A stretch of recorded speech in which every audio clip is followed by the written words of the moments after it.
Coming off the top, y'all know how we do. Listen, I'ma drop a freestyle you can cherish.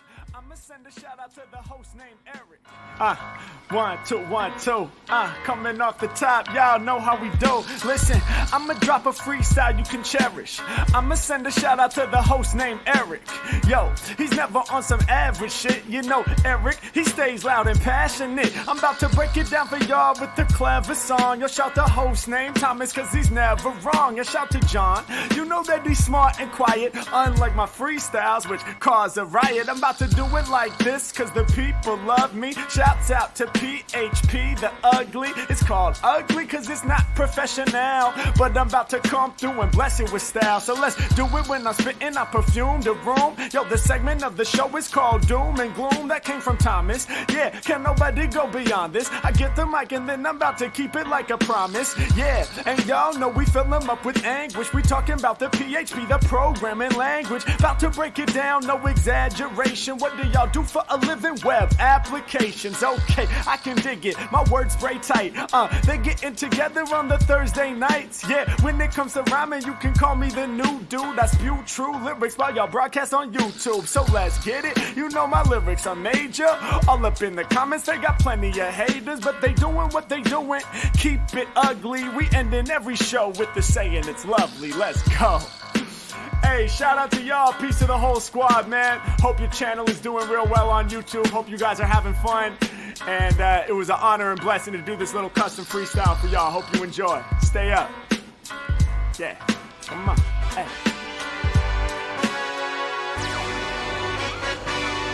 Hey.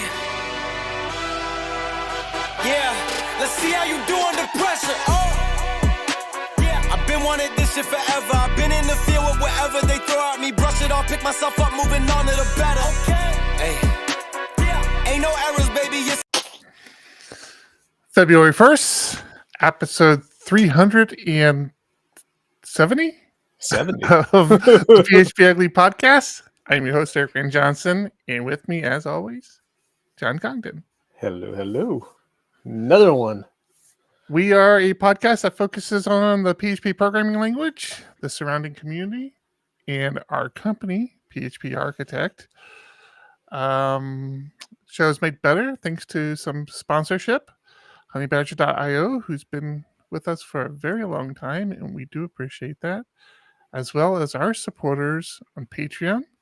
We're going to talk about all of them a little later. Especially Honeybadger. If you would like to participate in the show live, you can do it on any platform.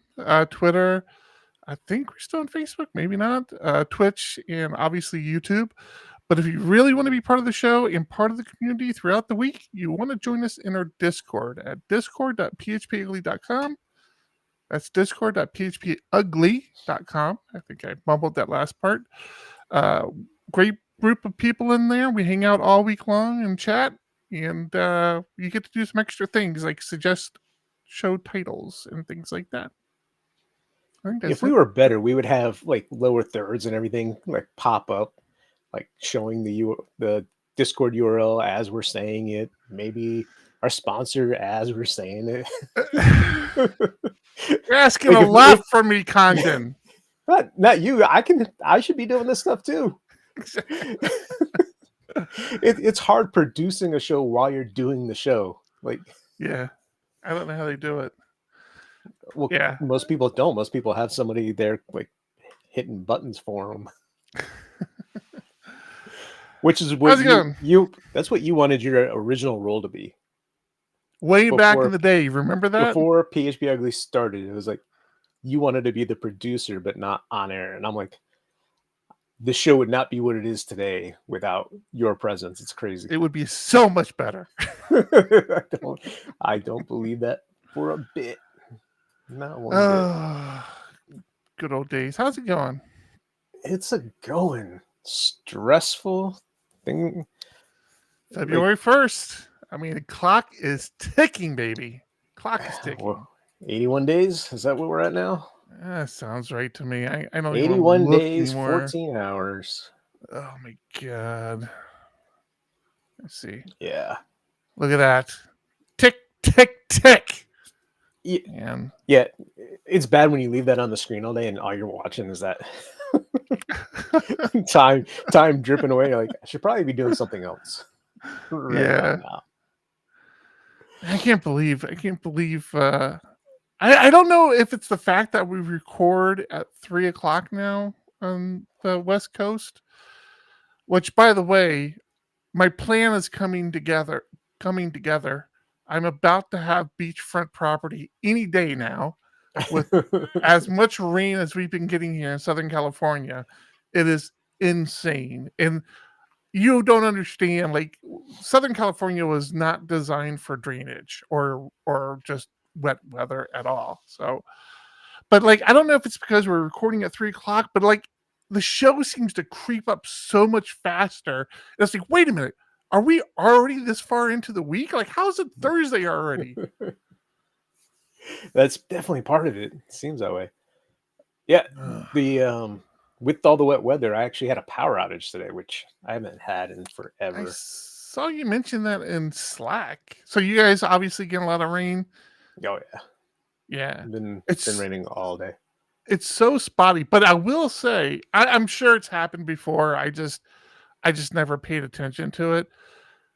We looked at the chance of rain back on Monday, and again, Southern California, all Southern California, LA, San Diego, historically horrible at predicting the weather. Like, they would say, oh, there's a 40% chance of rain, and it would never rain. Like, they would be wrong more than 60% of the time. It was horrible.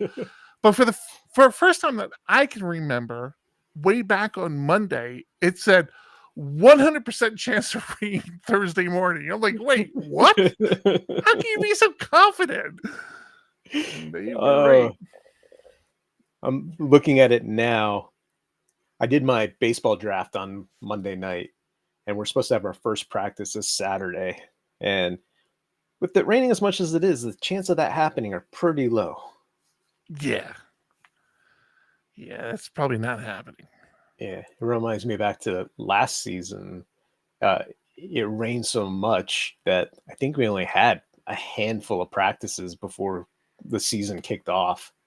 And it's like, the kids need more help.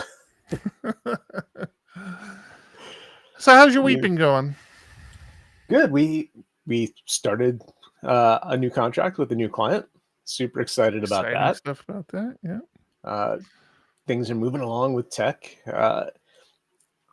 I've had this graph that shows ticket sales compared to last year, but it's based on days before the conference.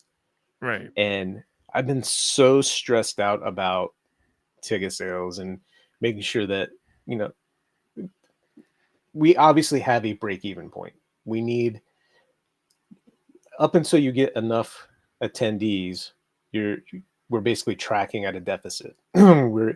We plan for the worst case scenario, and then you have to budget, right? It's like, if we sold 0 tickets, we're going to lose this much money. And then as you sell some tickets, you're getting closer to that break even, and then hopefully you go a little bit on the other side. We do not make much money on this at all, but it's so stressful. So we have this graph compared to last year, and this year compared to last year has been so much lower than what it's been last year. It's been driving me crazy for weeks. And then all of a sudden yesterday, those lines crossed, and it just made me feel better. We're still losing a lot of money if we don't sell any more tickets, but yeah, knowing that we're kind of on pace with where we were last year at this point is making me feel a little bit better. Which I'm so surprised, because I feel like last year in my head, I understood a lot of people maybe waiting till the last minute to buy tickets, right? Because first time it's come back, is it really going to happen? How good is it going to be? Will my company send me? We haven't gone to a conference in a while. But this year, with it returning, I thought for sure early bird was going to go go through the roof. Like I thought we were going to get this huge spike of early bird, level off, and then actually maybe start to come down a little bit before those last minute purchases started happening. I'm not complaining about early bird because again, it is us not losing more money, but like not making as much headway as we'd like. So the fewer early bird tickets we sell is better for us as long as we sell the same amount of tickets. Right. But That's our I part. just was surprised. I'm like, man, I would think I just thought more companies had come around to, okay, we're doing in-person conferences again. Yeah, this team has been doing conferences for a while. They just came out last year. They did a good job. Let's budget for this, but it didn't happen as much as I thought it would. Like you said, comparatively speaking, during early bird, we sold fewer early bird tickets this year than we did last year, which I was surprised. Yep. I know. Yeah. I know. A few weeks ago, you complained about people publicly stating, like, "I'm not going to attend a conference unless I'm chosen to speak there." Yes. And I definitely understand that sentiment. Thank you. Definitely wish it wasn't a public statement said quite like that. But I've actually reached out to a couple of other people, like people I know that have been in the community. I'm like, hey, are we going to see you at Tech this year? And they're like, no, but do you need me to speak? Like, well, I'll come out if you need me to speak. And I'm like, no, we're covered there. Like, if you're not paying attention, we have a very good lineup. I'm super excited about who we have speaking, the topics being spoken about on. Definitely don't need that. But it's like, you are someone in the community. You have written books. You have the power of conferences and community. You should be going to these things. And I guess I get it if you're not working for somebody that will pay for you to go. Mm-hmm. If you are working by yourself and an employer won't send you, I understand. I can only go if I'm chosen to speak. But if you own your own business, it's a small drop in the bucket to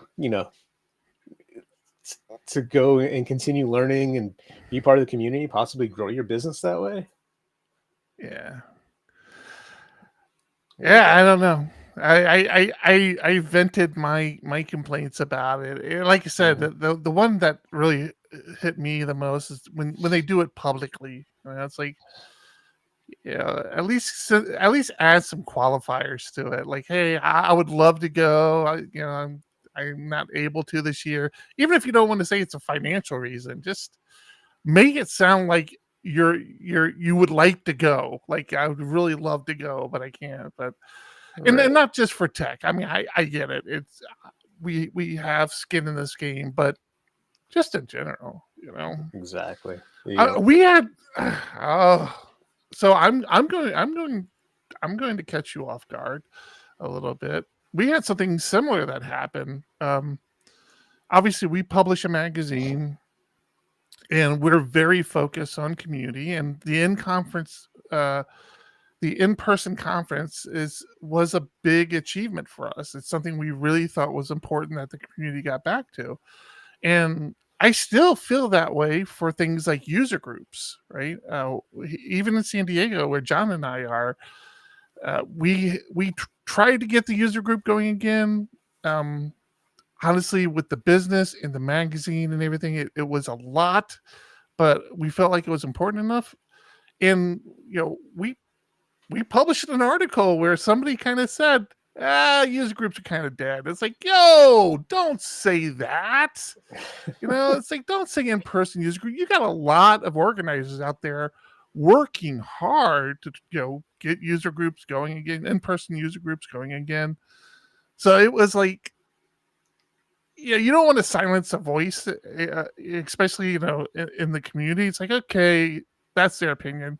Somebody had actually stepped up and said, hey, I'd like to write a what is it? Not a response, but rebuttal, Rebuttal. yeah, Yeah. something like that. Yeah.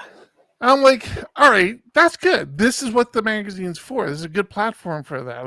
Let's get both sides. But that rebuttal Mhm. never came in. I was kind Yeah. of holding off talking about it until the rebuttal came out so that I could kind of support it a little bit, but it never came out. I don't think the take was so much that user groups are dead. It's just it's hard when we put as much as we did into our user group, and to see it just dwindle and not get the people to come out. It's hard. It's sad, and looking around the country, it does seem to be that way. It seem to be what's happening with user groups in general. And it's like, how do you get people out of their shell and care about community and just being around other like-minded people? I mean, how many people, PHP developers especially, do you get to interact with on a regular basis? Mm-hmm. Can you commiserate with people? That's one thing about the user group, is you go talk to people about things you're working on. What are other people working on? Bounce ideas off of each other. I talked with people at our user group about businesses they were trying to start, and they would ask for feedback. So to me, it was all great conversations. It's just when they don't come out, it Well, makes I it mean, hard. I think we're fighting a couple of things here. Obviously, the pandemic just absolutely demolished in person anything. But now, on the tail end of that, granted, COVID is technically still a thing, but I think everybody has learned how to kind of get on with life with it. But there is that, and we talked about this even back in the day. The not accountability, but what do you call these companies that host you? There's Mhm. some legalities to that, right? I mean, there's in with when COVID hit, I think it really kind of made them think. It's like, hey, how are we using our spaces? First thing, a lot of them got rid of spaces, including Mhm. PHP Architect. Well, Diego Dev back then, we Mhm. had a physical office that developers would go to. John and I would go to. We got rid of ours. A lot of places got it. So the amount of spaces available greatly reduced. Also, I think that with the stay-at-home kind of lifestyle that developed, people, I like to think positive, people started kind of interacting with family again, and they got on these patterns that, oh yeah, my nights aren't free anymore. My nights are doing this with the family or doing that. Like everybody's kind of flow got disrupted and kind of reprioritized. And I think in-person meetings, in-person anything suffered a lot from that. Mhm. I agree. Um, Go switch topics from that. Thank you. Yeah, we took over PHP Architect, what, 2.5 years ago now, something like that, Sounds right. Yeah. and we still don't know all the ins and outs. And we know that the website that we acquired has limitations. That's a polite way of putting it. Sure. Let's call them limitations. There have been new things added to that were kind of hacked in to make them work, and one of those was uh, the ability to have a month-to-month uh, print option. So Mhm. you always had a monthly recurring digital, and if you wanted to print, you had to go for a full year. And then one of the first things that we did was, why don't we introduce the ability to do a monthly recurring subscription? Had somebody write in last week, yeah, I want to cancel, but the cancel button doesn't work. And it gave them some error message like record could not be found or something. And I'm like, Yeah. what is going on here? They ended up, I think they wrote in Friday. So we didn't get to it through the weekend. And then while I was They researching tweeted it, about it. I didn't reply. So then they tweeted out like, hey, I emailed and didn't get a response. I'm sorry for not getting the response back to you quickly enough. I need to be better at answering support tickets for sure. We're getting better as a company, but way too often they've gone too long. But I did find the issue, and it's because the cancel code, if it doesn't send what type of subscription to cancel, it has to be digital. Oh, So- interesting. You didn't even tell me this. No, Huh. I just found out yesterday. Huh. And I think it's still probably broken on the website. But we have our own little internal tool that we use that basically does the exact same thing. And I'm looking, I'm like, why is this not canceling? Why am I getting record not found? Looking at the database, the record's there. What is happening here? And that's what it ended up being. The default is digital, and that's the only thing it could cancel. That's yes, I saw that tweet come out. I had not seen the ticket in our ticketing system, but I did see the tweet, and I just did a quick reply, say, hey, DM me your email address, and we'll look into it. Yeah, But- they replied because we weren't following them, so they can't DM us. See, I am getting old, man. I don't know how to use computers anymore. I thought there was a way to open up your DM so anybody could DM you, and I looked at our settings for PHP Architect, and I thought that was open. I'm like, okay, Yeah. they should be able to DM us, but I guess Yeah. not. I should have checked that on that.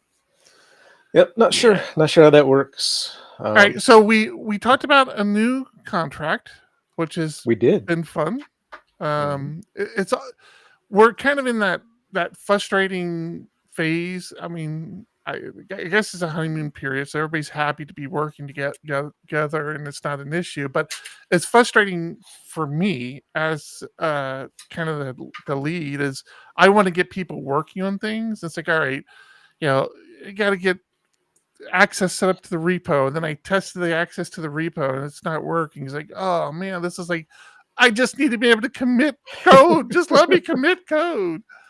So, it's like in this frustrating state of, okay, let's get all the access set up and let's make sure everything's working, but we're getting there. It's it's taking a little time.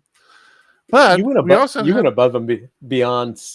The contract didn't start today, and you started last week. Like, hey, let's have this interaction. Like, we don't have to wait. And I think that's great. That's how we roll. That's how we roll, baby. Some place to be like, no, we're not starting until the contract takes effect. Yeah.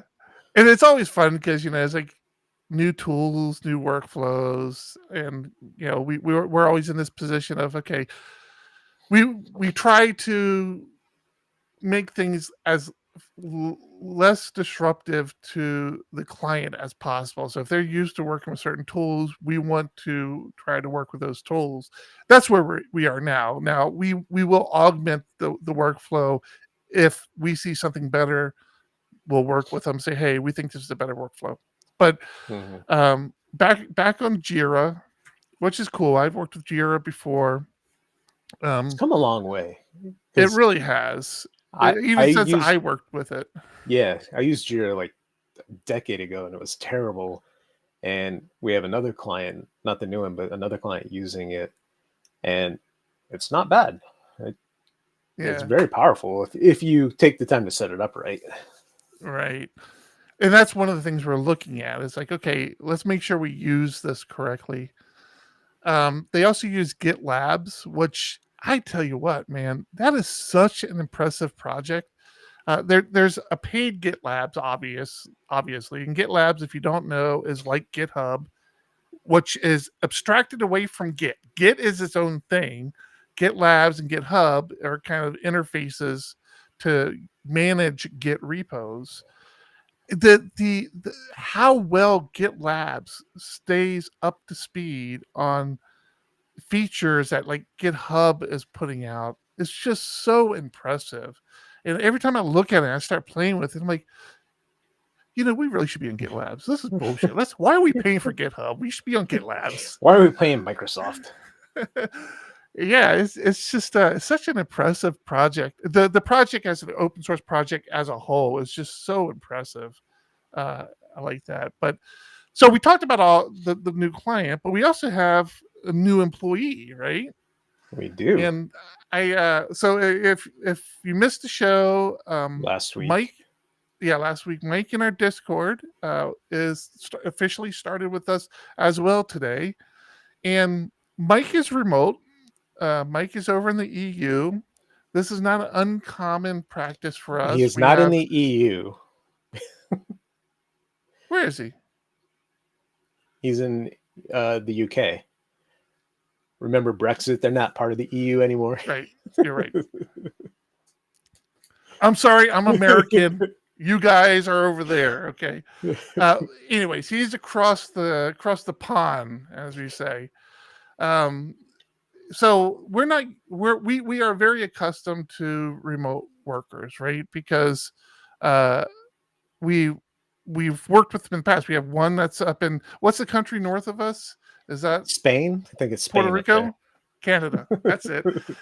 We have one in Canada. We had a developer for a while in the Philippines, which, side note, I would love to establish a company presence in the Philippines for the simple reason the Philippines gets paid in pesos. So the currency is PHP. I loved it's not sending the guy. It's the Filipino peso is what it's called. PHP. Oh, yeah, Filipino peso. And so I love that. So that's all good. But let me ask you a question. This is a sidetrack. I got to be very sensitive on where I step here because of things. I have a very close friend of mine who also worked with a remote only company. I guess not only, but remote focused company where a lot of the people that works at the company are remote. They were a San Diego based company, and initially, much like us, everybody was in San Diego. So like when they did training and stuff, people would go over to other people's homes and do the training. It was like a normal thing. But now they're spread out across the country. So they're not San Diego based anymore. They're spread out across the world, but the majority of them are here in the US. They were sent an email that basically said, hey, you're not allowed to move unless we give you permission.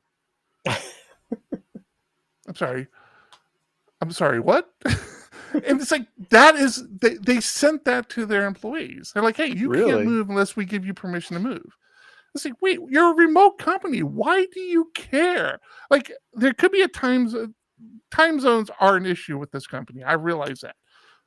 As long as you can kind of do the job during the time that you're requested to do the job, I don't understand what the problem is here. Now I'm curious how explicit it was. Like, can I move down the street?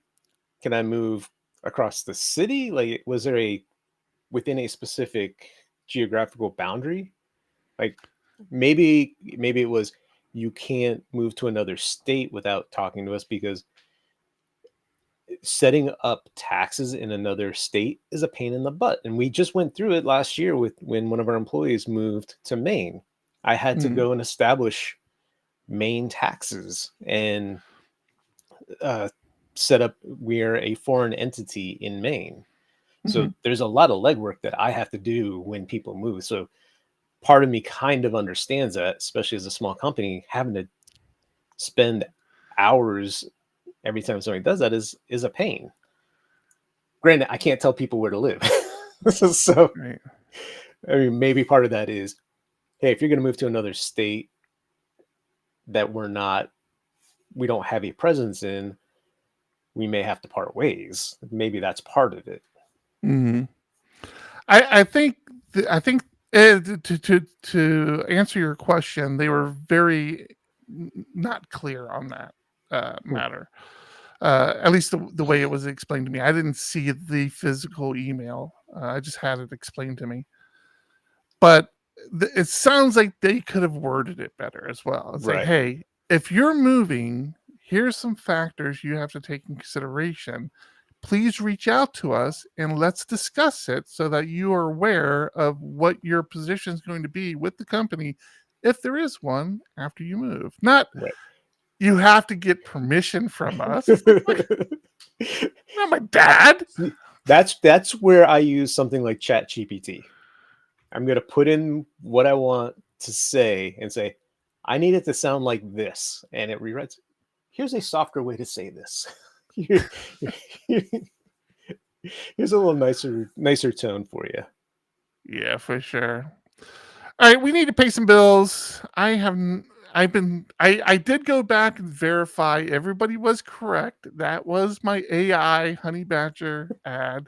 I need to re-record mine. So let's listen to John. Thanks to our friends at honeybadger.io for sponsoring this podcast. Monitoring, like web development, can be complicated. There are tons of tools and techniques, but you just want to know that your app is up and that your customers are happy. When your customers encounter a problem, you need clear, actionable intelligence, not walls of charts and reams of logs to tail. That's why they built Honeybadger, the monitoring tool we always wanted. A tool that's there when you need it and gets out of your way when you don't, so that you can keep shipping code, know when critical errors occur, and which customers are affected. Respond instantly when your systems go down. Improve the health of your systems over time, and fix problems before your customers can report them. Honeybadger is the application health monitoring tool built for you, the developer who cares about a quality product and happy customers.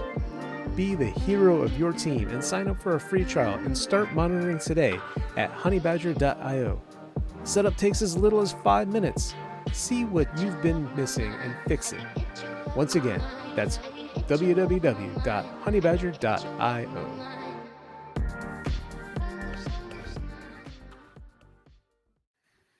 Thank you, Honey Badger.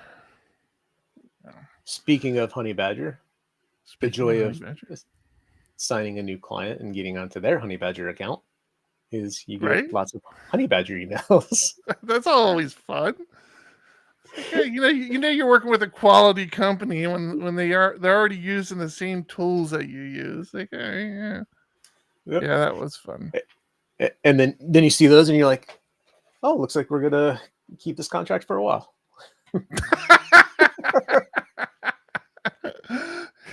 I stressed out about it because we have Honey Badger installed with existing clients, and I've kind of gotten accustomed to a cadence of notifications, especially in our Slack channel.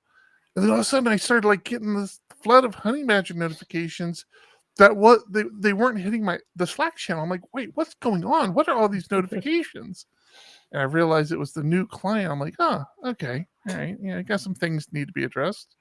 Mm-hmm. I tell you, Honey Badger is a great tool. I'm looking through the emails we've gotten recently. I'm like, we really got to fix these things up. You talking about the existing clients or the new one? Yeah, the existing client.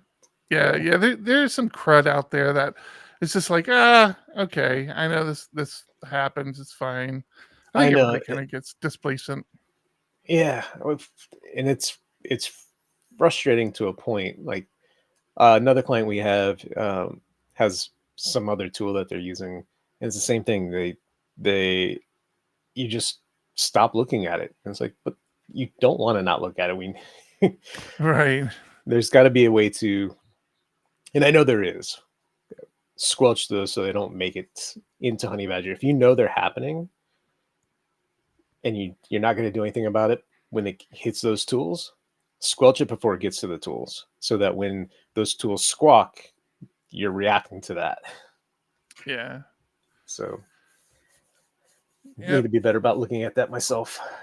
It is fun. It's fun looking at new code bases though, and getting excited about doing things and getting in there. We had the first real meeting with the team. So like you said, I started working with the new client last week, just kind of doing some basic stuff, basic setup. But we had the first meeting with the team, and it's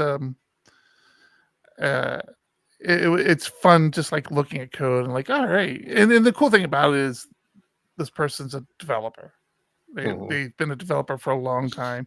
They kind of have the same thoughts as we have, and so it was cool to kind of get in there and just already kind of be familiar with the code, even though you'd never seen it before.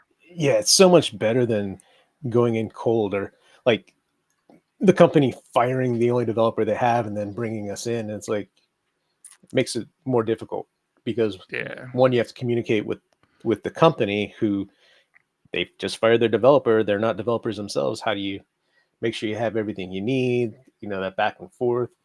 So Mhm. this situation where it's not an emergency, and we already know the developer and we like them and already have a great relationship, being able to have Mhm. open conversations is fantastic. Yeah. Yep. All right. Do we have any development to talk about? Any PHP stuff to talk about? You had shared something. It's not necessarily PHP, but I saw as you were talking to that client. I'm trying to get back to it. That was our new Indify. employee. What? Oh, it was. What is Indify? So in Defy, I had Mike, and we use Notion. We've talked about this in the past. We use Notion as for a lot of workflows within PHP Architect. So if we're not using a client's tool for something, or even if we are, sometimes we overlap tools. We'll use things in Notion, and each person in the company has a personalized dashboard. So a dashboard that has a view to all of the stuff as it relates to them, and they have the ability to customize what their dashboard looks like. And they happen to have seen mine, and I have these widgets on mine. And what Indify is this person out there who's decided to create these web um, sites. So the widget in Notion is just an embedded website. That's all it is. There's nothing special about it. You can embed any URL. So he creates all these little widgets that you can embed into your Notion dashboard, things like clocks and stuff like that. And yeah, that's what that is. I saw that on Trello. I'm like, wait a minute, I literally just shared that with Mike this morning. How the hell did he see this? Yeah, I'm this is spying on you. little spyware on your computer. Yeah, it's if you use again, I don't think it's specific to Notion. Maybe it is that I'm just not I aware mean, of it it. But definitely says Notion widgets. So yeah, but yeah, it's great. I mean, it's got calendars and clocks and weather and all sorts of cool things. I've used it a few times. It's one of those things like when you get into Notion, you like want all the bells and whistles, and it seems like a good idea. Then you slowly start dialing back again. It's like, why do I have this button here? This is stupid. where did it come from? Yeah. So yeah, that's what that is. It's a Notion tool. Yeah. I will have to look into it more.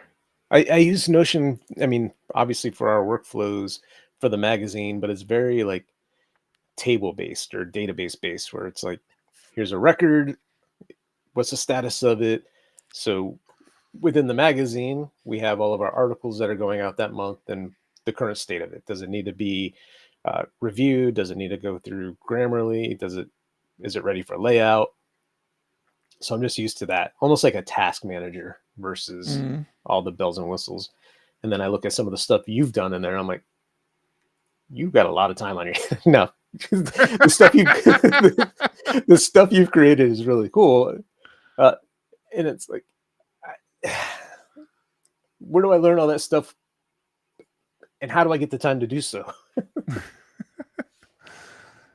Yeah, I have compulsion issues, and like I try to figure things out. I don't know what it is. You want to see something else I discovered that's pretty cool? I don't know. It's new to me. I don't know how long it's been out, but it's very new to me. I'm gonna share my full browser. Make sure I don't have anything exposed. Actually, yeah, let's actually give me a second, please. Just one moment. Let's do that's good. That should be good. That's good. Yeah, let's do this. All right, so I'm going to share my browser with you guys. If you're listening to the audio podcast, go to youtube.com, hit the subscribe button, the bell button, the like button, and then fast forward to about 40 minutes into the podcast and see what he's sharing. You got to do all the other things first, otherwise that part doesn't work. So in Chrome, you've had the ability to do grouping of tabs. So as you open up tabs, you can add them to a group of like-minded tabs, right? So I have like my scale stuff. I have some stuff here for PHP Tech, PHP Ugly, because I'm working. We're doing the podcasts here. So that's nothing new. That's always been here. But what you haven't always been able to do is save the group. I'm like, okay, what does this do? I'm not really sure what this does. And I just figured it out this week that, say, PHP Ugly, for example, right? I can hide that group so that that group goes away. But you see down here, the group is still available to me. So if I click on this, it brings that group back with all the tabs that were Well, associated with it.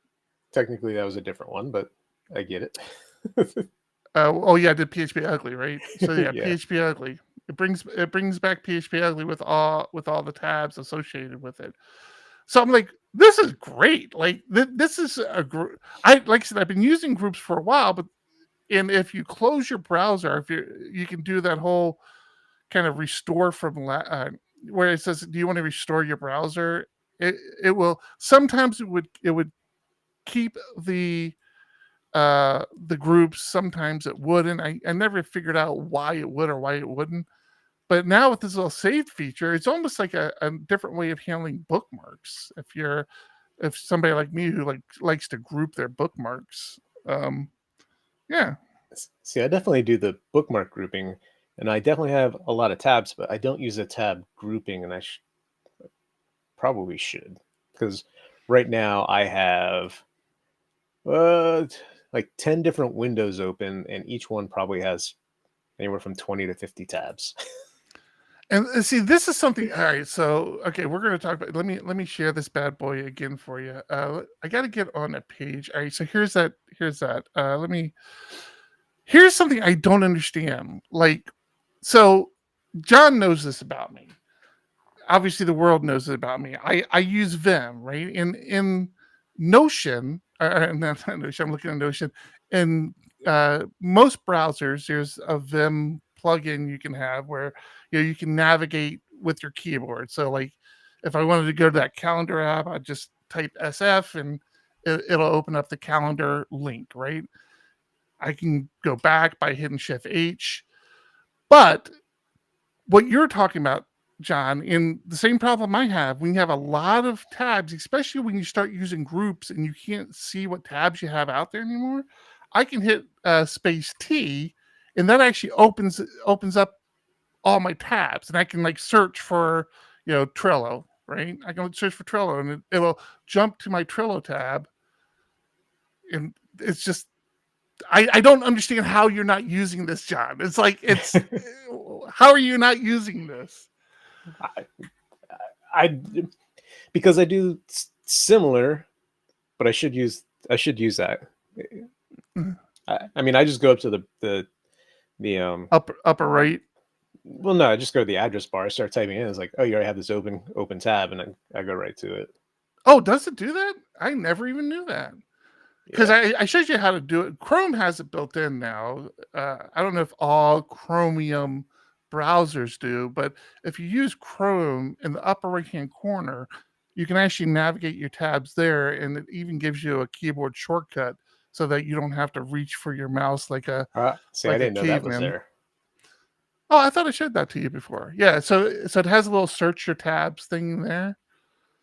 So you're seeing if I type in like Trello, it says switch the tab. Oh, look at that. Interesting. I didn't know that was there. I hardly ever do that. So cool. Learning from each other. Look at that. There you go. Yeah, but you got to use the Vimium. Well, there's a couple. Vimium is the one I use. Vimium is on Chromium browsers, Firefox. I think even Safari has Vimium. And yeah, I mean, once you get into the groove, you just navigate the keyboard. This item is inactive. Oh, never mind. It's inactive because I have it installed, just not enabled. Look at that. So you almost had it done. Almost, but not quite. Here, we'll do it this way. Add it right to the show notes. Somebody in Discord shared a interesting video, and at first I freaked out because I use Steam. How a Steam bug deleted someone's entire PC. Wait, what? That can't be Literally, real. it is, because the Linux port of it uses a lot of bash script, and whoever wrote it even put in the comments, "This is scary." And it doesn't matter because they did it anyway, and they did an rm-fr/. No way. So now what they technically did was rm-fr variable name /, but through a couple of errors that have happened either by the user themselves or some other issue that happened, the variable ended up being an empty string. So it essentially was rm-fr/. Oh, this is great. And unfortunately, it's a YouTube video. I mean, I can play it, but we can't like. Root directory's contents. At this point, most were satisfied and began. I love these postmortems, or I guess you're not supposed to call it postmortem anymore, but I love when something like this happens and they release like, oh, hey, yeah, this is what happened just now. How weird is this? Yeah. So this back in 2015, so it's older, but it's probably still an issue. But I still love the comment in the script that says, "This is scary." True developer. Yeah. I had something similar happen to me, actually. Did you? Not to this extreme, but I was working on the phptech.tv site. Oh, and I'm like, shoot, I need to start writing tests because I was moving a lot of things around. I'm like, I gotta write some tests. So I start writing some like super basic tests, but one of them called to the database and pulled up some records. I'm like, all right. So I did my database refresh, and I hadn't even thought about it. I'd been like coding for so long. I'm like, all right, let me see if these tests run. And I go to run it. I'm like, okay, that didn't work. Like not even a little bit. I'm like, what the hell happened? So I go back to the website, and the whole website's down. Now this is a local development environment. I didn't do this in production, obviously. But I go back to the Oh no, the it wasn't website. obvious because from your comment in Discord earlier in the week, I thought it was production. No, I go back to the website. I'm like, wait, where's my website? Like, what just happened? So I look at the database, and like everything is empty. I'm like, the tables are there because the migrations ran, but there's no data in any of them. And it took me a quick moment. I'm like, how did this just happen? Like all it did was run test. And I remember, I'm like, oh yeah, right. So I ran tests. I told it database refresh. I didn't give it a specific test database, and I didn't switch it to SQLite. So it just reran all the migrations on my existing database. Fantastic. I was so frustrated. I hated you at that moment in my life. I'm like, I hate John. I was either going to hate you or I was going to hate Grumpy, and I just decided to go with you. That works. Don't blame me on that one. So you said it was just a configuration, right? Right. Just changing that and everything was fine. Right, because I hadn't defined a test database, and I hadn't defined it. So typically, I'm that whole SQLite guy, right? I'll go into my PHP unit.xml and say, okay, the database here is SQLite, so that I don't have to worry about managing another database.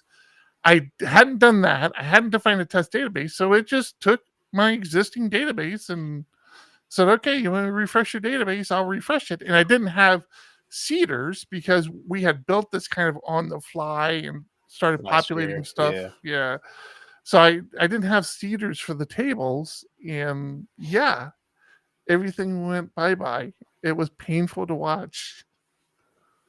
I'm surprised that Laravel doesn't like force, especially for something like that, force it to be in a testing environment or some sort of setting that says I'm in a test environment. It's okay to do this. Well, I mean, to its defense, the app environment is not set to production. It's set to local. Like it has an app env environment in your .env file that you're supposed Right. to set to production for production stuff. So it was not. It's set to So local. it wouldn't do it in production anyway. So says theory. I guess I haven't really tested that. Let's not test that. Yeah. I mean, you could test it locally, I guess, and just say it's production. I mean, that would actually be a great little exploit. Just like go into all their directories and try to run PHP unit and just see what happens. See if it blows away their database. Yeah, that was fun. Like I said, fortunately, I just grabbed another copy.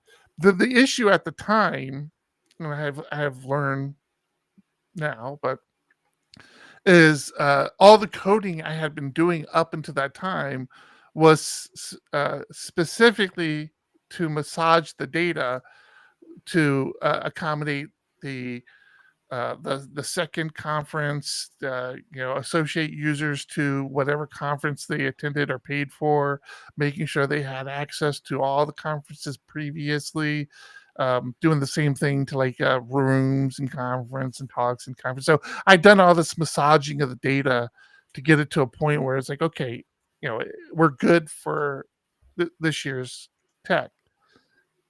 And so I had to run all those scripts again. So the scripts work really well if I pull down a new database and I can massage the data again. But you're testing. That's what I took away from this. Not that you messed up, but that you're testing. Bullshit. I'm not testing ever again. Nothing good can come from testing. Actually, I always talk about testing, going BDD testing, using something like Codeception or Behat. I love the Gherkin syntax around that. But to me, it's always been you're testing the UI. They're slower tests. I was talking to somebody last week or the week before, and they're starting to use it instead of PHP unit for backend testing. So first, can you explain what the Gherkin syntax is? Yeah. So in general, you create anybody. You could say, hey, I have a QA department or product that they have to write my tests, and it's literally a given some scenario. When something happens, then this should happen. So given Bob is a user of some platform and he has these properties or settings or feature flags or whatever you need, when they do something, when they log in or when they visit a specific page, then, and again, I'm used to it from the UI perspective, given I'm this person, when I visit this page, I should see this button, or I should be able to do something on the page, fill it out. So in general, it's just very verbose syntax. And then using your tools to create those methods, the methods are actually named very similar to that. The idea being like the application owners who don't need to be developers can actually write your tests for you, and you can actually code to those tests or to those I forget what they call them. Yeah, but they have a name, not scenarios. Yeah, scenarios. Is it a scenario? I mean, in the file, it's called a scenario. Okay, so you can actually code to the scenario, and when you're done, you give it back to the business owner and say, "Hey, this is doing exactly what you asked it to do. Here's the scenario you gave me, and here's it passing." And you just kind of move forward with that, and they become better at writing scenarios. We as developers become better at meeting the requirements, because it kind of removes a lot of that gray area behind what's being asked for and what's being delivered. In theory, that's the kind of theory behind it. And it's really nice because I think I said on a previous show, how when I bring in a new library, when I'm trying to implement it, sometimes if I don't want to read all the documentation, I'll actually go to the tests and read through the test on how it's supposed to work and how it's supposed to be used. With something like the Gherkin language, it's very clear.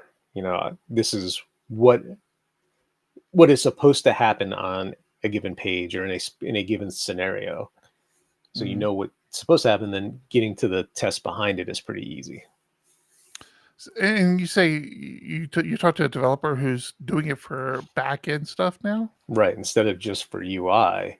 So everything is in a context, and there are now 3 contexts in the project. There's one context using Selenium, so it actually boots up a browser, and you want that so that you can interact with the JavaScript. When I hover over this, something pops up. When I click this, something submits. So you're actually going a little bit further and actually almost testing the JavaScript at the same time, making sure things happen. They have a second context that is using a headless browser. So it's using, I forget what it is, but it's basically just almost like a curl request. And then you get back the DOM and you're inspecting just the DOM. You're not booting up the actual JavaScript. This was my first foray in a long time back into BDD. My original test, I didn't know about the context, right? So my original test was written in the Selenium version, and it was taking about 22 seconds to run 3 tests. It's like 7 seconds per test. And then he tells me about these contexts, and I'm like, oh, I switched over to the headless one and went from like 21 seconds down to like 5 seconds, just because you don't have that extra overhead of running Selenium. And then he explained the third context is you're not necessarily booting up a browser at all. You're not making a curl request. You are initializing your environment and then sending a request through, like you're bootstrapping the application and then sending just a request, getting back the response, and then you're just looking at that. So instead of making a multiple curl requests, which is what we normally have to do, right? You have to go to the home page, you have to enter your username and password that establishes your session, you're logged in, you have to click through possibly 2 or 3 pages to get to where you need to be. This is really just given this request, what's the response? Does it have the right shape? Interesting. Yeah. That is interesting. I never thought about doing it that way. As I dive more into it, like had the thought that needs to be a conference talk. Yeah. Yeah. So Bo in our Discord, and again, if you want to participate, join us over in discord.phpugly.com, says he has a paranoid hack for SQL statements where he adds a limit to the end of it. And I'm just curious, or maybe I don't understand it. Can't you always prefix a statement with explain and see what that statement's going to do? But he's talking more about when you put code in production and you're worried that your where clause is going to match too much. Run wild. Yeah. Yeah, you're going to end up deleting or updating too much data. If you always put a limit to, you're never going to delete more than 2 records or update more than 2 records. So I guess that would be the situation where it's like, okay, if you want to delete a contact, let's just say, right, and you can in your head, the use cases, they should only be able to delete 1 contact at a time. You would limit that to 1 or limit it to 2, right, knowing that, okay, this is never going to go off the rails and just delete all their contacts. Right. Gotcha. That's there's actually also not a terrible idea.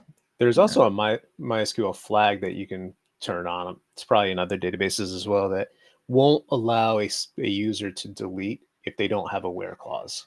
So you can't just say delete from user. Oh, yeah. So that would, okay. So kind of along the similar lines, but definitely had those delete with the where clause where I messed up part of it, used an or instead of an and or something, and Where'd all my data go? I'm pretty sure I've done the same thing where I haven't been explicit enough. Yeah, I think I even had. Well, actually, let me do this. Okay, so we are in a new month, February. Do want to thank all of our supporters on Patreon. If you're listening to the audio version, we're showing our Patreon supporters. There's a long list, only getting longer. Thank you, everybody, for helping us out. If you want to participate, or if you want to help the show, go to patreon.com /PHP Athlete. Yeah, so I'm pretty sure I've done something similar to that, where I've had a wear clause, but I'm trying to remember what it was. I did something where I put a wild card in the wrong spot, and it like deleted like the wrong amount of records. I can't remember what I did now. Shoot. Bo clarified that it's mostly going into production database when you're doing things Wild West style, where you're just doing updates or deletes in production. I do something similar. Instead of doing a delete or an update, I do a select first to make sure I'm selecting the right number. And then we'll go back and change it to the update or delete. I've also done it where I'll do that select and I'll select just the primary key. Like in your example of a contact, select the contact ID based on a bunch of things, make sure I get back a reasonable number of IDs, and then I do a delete where that ID is in that list. So it's a very finite set of lists, a finite list of IDs versus where their email is this and, 5 other fields that I'm trying to limit it to. Yeah. All right. So thank you, all our supporters on Patreon. Yes, thank you. I think that's it, man. We're at the hour mark, right? Yeah, I like how you had one name in there that had just a tiny bit bigger font. There's something wrong with Canva. I'm not sure what the problem is with that person. Yeah, that name always seems to get the font seems a little thicker for some reason. It seems like it gets just a tiny bit more love for some reason. A little bit more attention, right? But yeah, it kind of brings you a little bit more attention. I don't know what that's about. Random generator gone haywire or something. Or there are extra special Patreon. Maybe that's it. They're at a different level of patriotism. All right. Excited about tech. Want you out there. Go to tech.php.arch, tech.phparch.com for more information. If there's anything we can help with, if you're having trouble convincing your boss, we have templates on there. Find a good portion of our show and send that to them. There's got to be somewhere. We should have that, like some little video where we're trying to tell people why they should be at tech. I was recently telling somebody, I was trying to convince them and telling them that I talked to lots of PHP developers that would rather work for a company that values continuing education like conferences than they would for another company.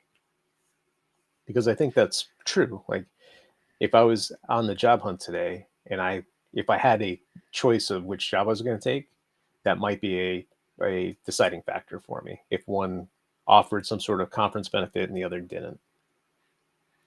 I got something I'll throw out to you guys. First off, I'm getting called out by my child, NorCal kid, and it reminded me of something. So NorCal kid is calling out the fact that I don't draw attention to the fact that SoCal kid is a Patreon supporter.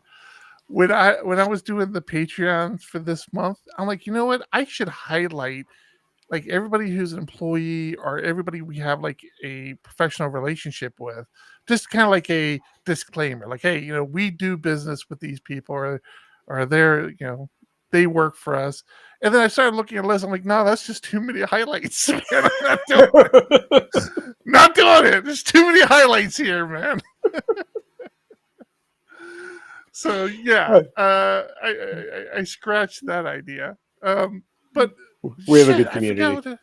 I forgot what I was about to talk about that before that. What did you lead into that with? Oh, I know what it was. Community, PHP ugly community.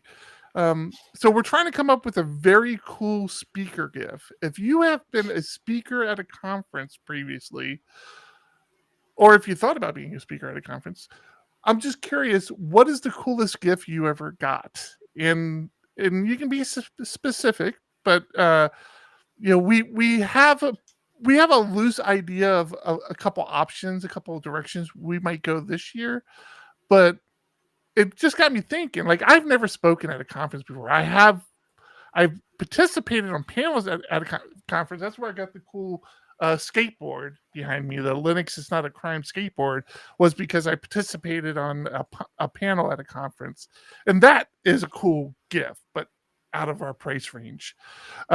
If you have gift ideas, hit us up in Discord. There's several of us in there who are organizing the conference, and no idea is to wait. What's being said here? Speaker gift ideas, they might be dumb. I was about to say no ideas too dumb, but but they're ideas. Yeah, it's just like one of those things. Like, you want it to be special. Like, you wanted something, the kind of thing like, it's really cool that I have this, but I wouldn't have gotten it for myself. But I like the fact that I have it, and that for me personally, I want to make sure that it has a reference to the conference. That's kind of cool. But yeah, let us know. Let us know what you got. Corey, you don't feel like Corey in Discord. Don't feel obligated to talk about like a speaker GIF you might have gotten or anything like that you may drink coffee from on a regular basis. It wasn't, it might have been an awesome speaker GIF, but it's fine. Yeah. Flowers. Really? Flowers? Oh, that's SoCal kid. Really? Flowers? Come on. Speaker GIFs. Oh, here we go. A bag of voodoo donuts. Really? So, like, you got like food as a speaker. I mean, I guess Portland voodoo donuts. I mean, it makes a lot of sense, but like, that's like short-lived, right? Marshmallows with food again. You really like the food gifts, don't you? A deck of cards with illustrations of all the speakers. I know that one. And that was a very cool one. I actually came across my deck of cards recently. And food is good? Really? Then you don't have to take it home. Oh yeah, that's the other thing. When we're talking about, don't say like a car or anything like that. Don't. There is a budget to this. I was going to say $1 million, but but also travel as well, right? These speakers have to be able to pack it up, and they are memorable. All right, so I don't know, man. I think we're already feeding them dinner Monday night and then lunch Tuesday, Wednesday, Thursday. They don't need more food. That's how I feel about it. Yeah. I mean, I thought of like would a gift card make sense? Like, would speakers rather have a gift card where they can just buy their own thing? That seems like very impersonal, though. Impersonal, and then you don't realize how cheap you were. Well, that you don't have the tangible thing like to remind you that you spoke at this conference. Yeah. Yeah, hey, where'd you get that? I don't know. Where'd you get that Yeti cup? Let's just say Yeti cup. Let's use Yeti cup as an example. The one that has a logo on it with a year? That's it. You just turn it around like this year, this logo. It says speaker on it because I was a speaker. That's right. If you were a speaker last year, that's what you got from us. It was a Yeti cup that had the logo of the conference, the year, and said speaker. So gift cards to deep dish pizza place. So here's the problem with that. Then everybody would leave the conference and go to a deep dish pizza place. Come on, Corey. You're supposed to be on our team. Let's go. Anyway. Yeah. They're in Chicago. They're going to do it anyway. Last year I didn't do it. I didn't do a deep dish pizza. I didn't do the big hot dog joint that everybody went to. I forget what it's called now. I'm gonna make an effort to do that this year. I did do a lot though. I went on that. If you haven't been to Chicago, you really do want to go to tech because there's a lot of and you either want to come early or maybe stay late because there's so many cool things to do in Chicago. We did the river cruise where they did the architectural tour, and you're like just going through the little river. It's hard to explain here in the States because it's so unusual to see this riverway that's going through a city. It's not common here in the U.S. It's common probably in the UK or EU or wherever you are EU because I'm thinking Amsterdam. But yeah, it was the coolest thing. You just go through. We did a bunch of tours. The current wife and I did a bunch of touristy things last year that I'm kind of looking forward to. Maybe, hopefully, going to catch a Cubs game if I can get to one before the conference. Because the reality of it is, like, once the conference starts, I'm locked in. I'm not either. I don't have time to do something, or I'm too exhausted. I don't particularly want to go do anything at that point. Yep. All right. Yes, WorstCon is a thing. It was just pointed out. Started, I want to say, back in 2012, where a group of people went and stood in a line at a hot dog joint, and then they started getting hot dog hats and wearing them as they went out. So definitely a thing. It's kind of a tradition for PHP conferences, at least here in the US. I assume everywhere, but there's usually some sort of representation of WorstCon, and Chris Tankersley is speaking, so he will be there, and he is a WorstCon leader.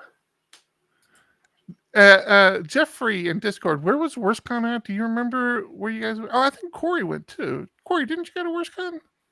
Pretty sure Corey went. I forget where they went, but it was like one of the popular joints in Chicago.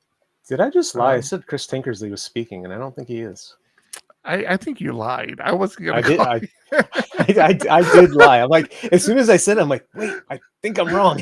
I'm like, did you just like let some surprise slip and you hadn't even told me? Sorry, yet? Chris. Chris is not speaking. Chris Tinkley was the keynote speaker at WorstCon. Corey, where did you guys go though? Do you remember what it was called?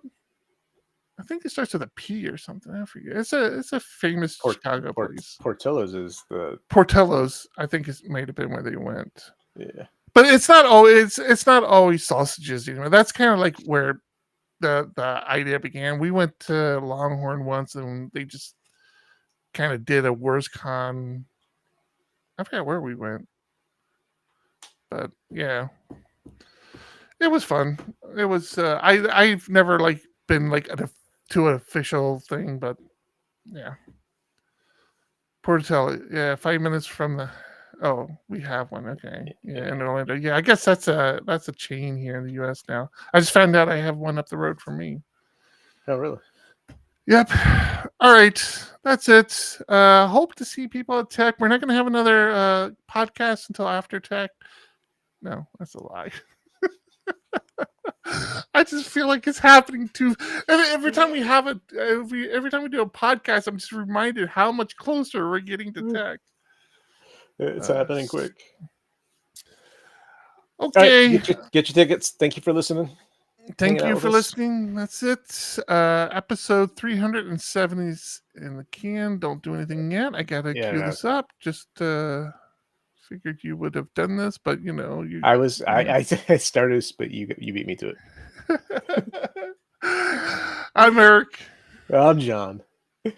Keep it ugly. 1, 2, 1, 2. Coming off the top, y'all know how we do. Listen, I'ma drop a freestyle you can cherish. I'ma send a shout out to the host named Eric. Yo, he's never on some average shit. You know Eric, he stays loud and passionate. I'm about to break it down for y'all with the clever song. Yo, shout the host named Thomas, cause he's never wrong. Yo, shout to John, you know that he's smart and quiet, unlike my freestyles, which cause a riot. I'm about to do it like this, cause the people love me. Shouts out to PHP, the ugly. It's called ugly cause it's not professional, but I'm about to come through and bless it with style. So let's do it when I'm spitting, I perfume the room. Yo, the segment of the show is called Doom and Gloom. That came from Thomas. Yeah, can nobody go beyond this? I get the mic and then I'm about to keep it like a promise. Yeah, and y'all know we fill them up with anguish. We talking about the PHP, the programming language. About to break it down, no exaggeration. What do y'all do for a living? Web applications. Okay, I can dig it. My words spray tight. They getting together on the Thursday nights. Yeah, when it comes to rhyming, you can call me the new dude. I spew true lyrics while y'all broadcast on YouTube. So let's get it. You know my lyrics are major. All up in the comments, they got plenty of haters, but they doing what they doing. Keep it ugly. We ending every show with the saying it's lovely. Let's go. Hey, shout out to y'all. Peace to the whole squad, man. Hope your channel is doing real well on YouTube. Hope you guys are having fun. Yeah, Corey. And it was an honor and blessing to do this little custom freestyle for y'all. Hope you enjoy. Stay up. Yeah. Come on. Hey.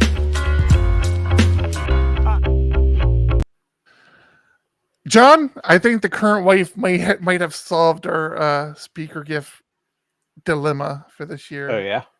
Yeah, I'll paste it here in Slack because it fits everything about it. It even fits the theme. Sorry, didn't actually copy that correctly. Look at this. Tell me that isn't the best idea. That's pretty cool. And look at the prices, right? They're gonna pay us to take them? Perfect.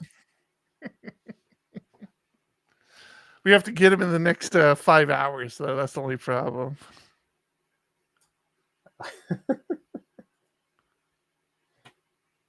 Actually, once you start engraving, it jumps up pretty dramatically. Oh, this was such a good idea until I saw that. Oh yeah, it's more expensive than the Yetis. Yeah. Shoot. Maybe we can find another combination, like a less. You understand where I'm going with that, right? Like, yeah. I was just looking in our Discord meme channel. Ricardo Tavares.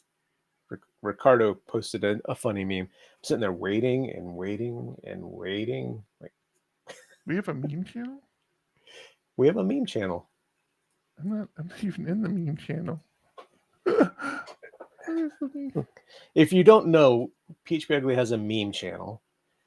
And holy smokes! The whole point of a meme channel is you can only post memes. You're not supposed to type anything or write anything. You talk in memes, you reply in memes. And that last one was just funny to me. Somebody mentioned it, so I created it last month. And obviously didn't do a very good job promoting it because there's the worst con hat picture in Discord. Oh my god, that meme was driving me crazy, and then the payoff happened.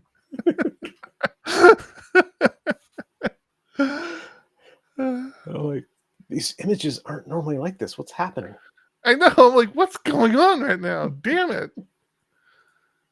Yes, the worst con hat. There you go. Bo, did you just take that picture just now?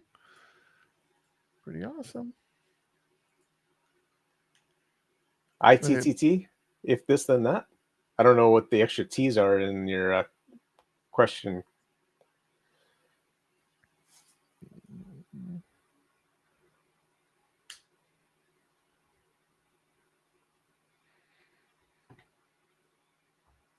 We should get We should get Bo to come out and DJ our conference. He DJ'd LarryCon that one year in New York.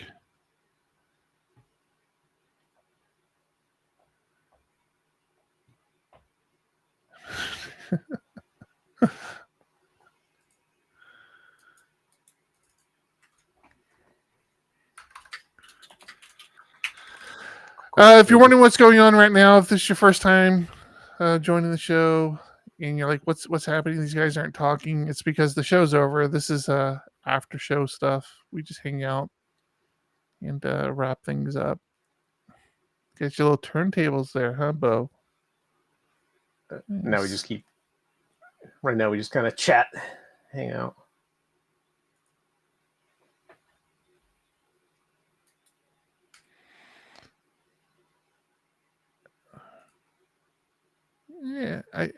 Yeah, so Corey, that's actually not a terrible idea. I mean, it's actually a really good one. You think about the travel aspect of it and everything. This is what I shared with John. I'm telling everybody on the podcast to let them know that they're not involved in the conversation that's happening behind the scenes. But that's what the current wife had suggested, and of course now they're looking for cheaper alternatives to that, but kind of the same concept.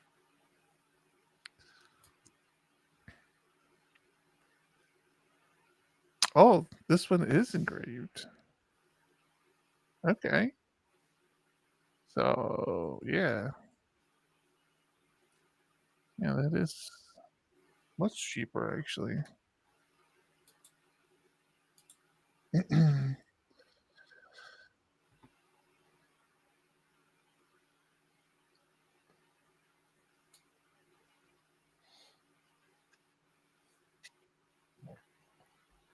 Interesting. Well, it's engraved, but I think just with that message, I don't know if you can customize the message. Yeah, I don't see any way to customize it. I mean, even that message would be fine, but I still want the logo. Like, put a sticker on the inside, open a bunch of them, put the sticker on the inside. That message doesn't really work. Why not? I like it. You're traveling, like you've traveled to a conference, you know. Yeah, but usually when you give, I don't know what I'm supposed to share or not share on what it says, but yeah. I don't want to give away what it is. I was gonna say don't get too geeky about it. If your whole thing hung up of home. No, it wasn't the geeky aspect. It was It was the last word of it. Oh, yeah. I see what you're saying. You're saying. Yeah. I like that idea, though. Have to see what we come up with.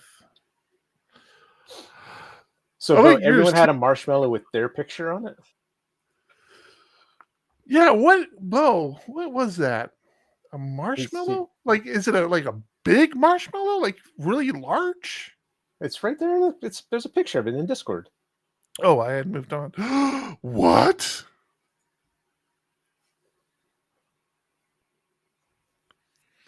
Oh, I'll put this out there. I don't know. Maybe you don't want me to, but I don't care.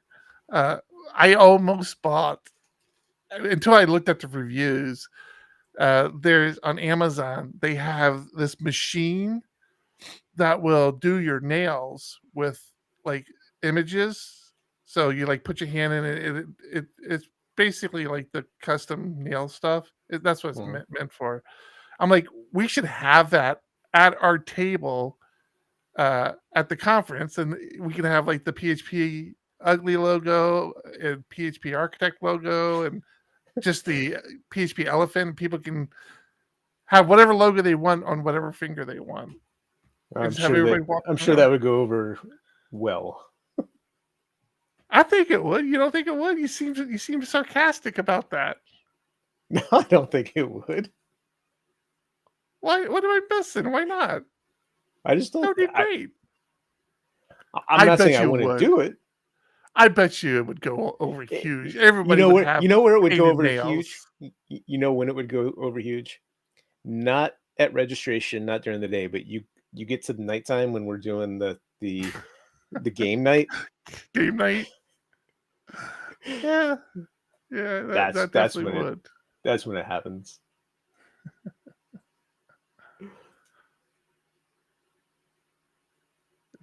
Makes boozy. All right. Good night, Bo. Take it easy, Bo.